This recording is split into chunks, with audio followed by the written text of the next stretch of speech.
ကျွန်တော်လက်ထက်မှာအခုဘာက crown ဆိုတဲ့ design မျိုး crown ဆိုတာနဲ့ဒီပိုင်းတင်းကြောင်းနေဆိုတော့ပြပါမယ်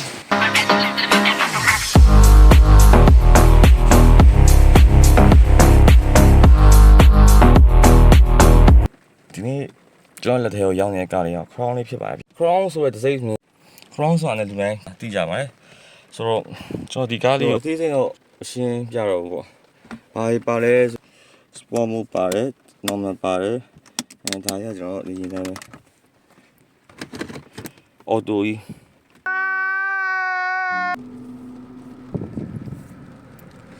နည်းပြမယ်ဆိုလို့ရှိရင်ကျွန်တော်တို့က model နဲ့အောက်တယ်ဗျာဒါပေမဲ့ကားအလက်ကြီးရှိသေးတယ်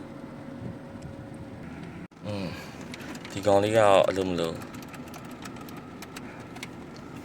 ပြီးတော့ဒီကောင်က sunroof ပါလေမိုက်တယ်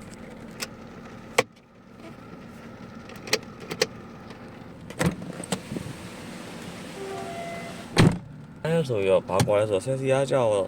မော်တာပါသွားတယ်